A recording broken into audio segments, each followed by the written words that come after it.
So a year and a half ago, one of my best friends got in a really horrible accident and he actually lost his left leg. Prior to this accident, he was a competitive sand volleyball player, like super good at volleyball. Once he got his prosthetic leg and we kind of, started thinking, I brought up the idea of, hey dude, I bet you could ride a bike. And so we got him set up on my mountain bike, my Stash, and he was awesome at it. Loved it, had a blast. Then I think a little bit later, me and him kind of came up with the idea together, like, hey, how about an e-bike? Since he's gotten the e-bike, we've done some huge rides. He's able to do group rides now. We can go on 40, 50, 60 mile rides and he can keep up with the group. So him getting an e-bike and e-bikes being available has been a freaking game changer. It's been a blast because now I get to ride big gravel miles with one of my best friends. Since he's gotten that bike, it's kind of gotten me thinking, okay, what are the different kind of e-gravel bikes on the market? Like what brands offer what? I figured I'd look into it a little bit more. And so right now here is 5 2021 gravel specific e-bikes.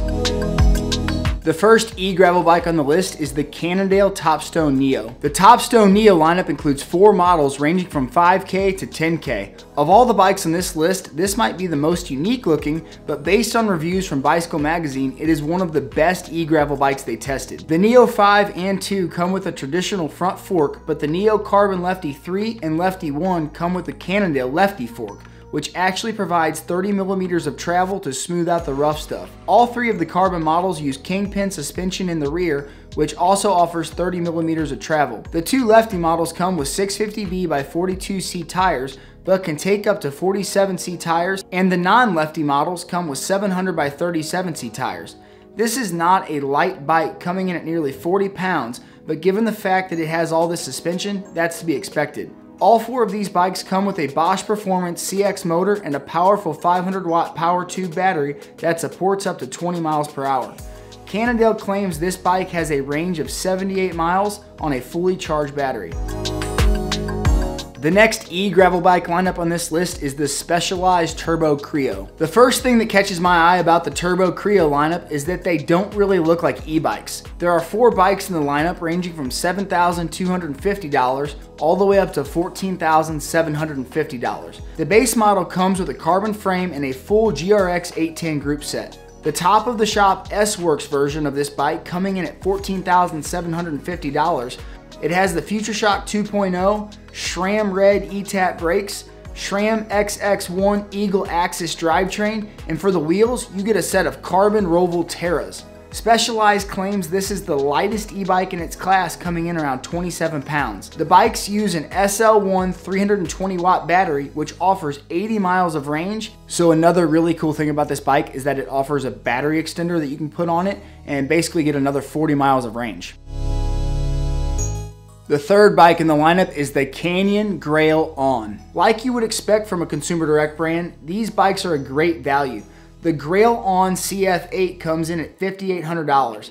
This is a carbon frame and fork with a full GRX group set. The Grail On CF8 E-Tap comes in at $7,000, and with this bike you also get a carbon frame and fork, but SRAM Force E-Tap drivetrain. And like the non-e-gravel bikes in Canyon's lineup, these bikes also come with those double-decker funky looking handlebars, which apparently a lot of people love. The 2 extra small through small sizes come with 650B wheels, and the medium through 2 extra large come with 700C. Like the Cannondale, these bikes are also equipped with the Bosch CX motor and power tube 500 watt battery. So this bike isn't necessarily extremely heavy, but it's also not extremely light, coming in at 34 pounds. The next bike on the lineup comes from Trek, and that is the Trek Domane Plus. The Bicycle Magazine 2020 Bike of the Year was the Trek Domane. The Domane is an extremely versatile bike capable of handling anything you throw at it. For the Domane Plus, Trek offers 6 options ranging from $4,600 all the way up to the Domane Plus LT9 coming in at $12,500. On the base model, you get an aluminum frame, carbon fork, and full Shimano 105 group set. On the top of the shop LT9, you get a carbon frame, Bontrager carbon wheels, and a Shimano Dura Ace group set. All of the bikes in this lineup, with the exception of the base ALR, use a carbon frame and fork with ISO Speed technology to smooth out the ride. This lineup uses 2 different types of motors. The HP models use a Bosch Performance Speed motor with a 500-watt battery that helps you sustain speeds up to 28 miles per hour. The ALR and LT models use the Fazua Ovation motor with a 250-watt battery that assists up to 20 miles per hour. So what I thought was really cool about the ALR and the LT models in this lineup is basically you can remove the battery pack and then buy a cover separately that covers where the battery would have been, and the bike becomes a regular Domane. And this actually will reduce the bike's weight by 6.5 pounds. How cool is that? You want to go out on a ride where it's windy or whatever, you throw your battery on, you've got a little assistance. You want to have a regular old Domane, you take the battery out, slap the cover on, and you lose 6.5 pounds off the bike. I think that's super good on you, Trek. That's really innovative. The HP models claim to have a range of up to 75 miles, while the LT have a range of up to 65 miles. The LT models come in around 30 pounds, while the HP comes in around 36 pounds.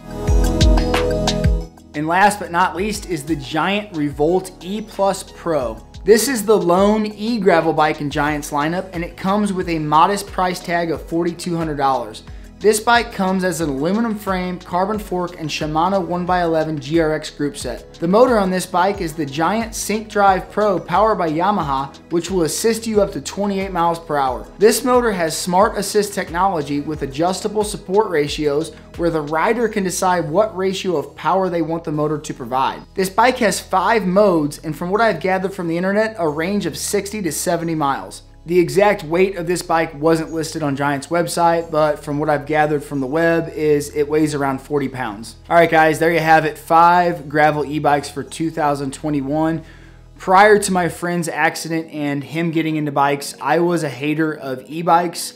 I will tell you this, since he's gotten a bike and since we've been doing these big rides and since we've been having a blast and since I can see the joy that bikes bring him, e-bikes have a place, and there's a lot of different situations out there. You know, my friend's just one example, but there's a ton of situations where e-bikes are freaking awesome. What these companies are doing, the different innovative things they're doing is awesome. So I'm a fan of e-bikes. Go e-bikes. But guys, I really appreciate you checking out the video. If you enjoy all things cycling, consider subscribing to the channel. Hit that like button, share, comment, all that good stuff, and you guys have a good one.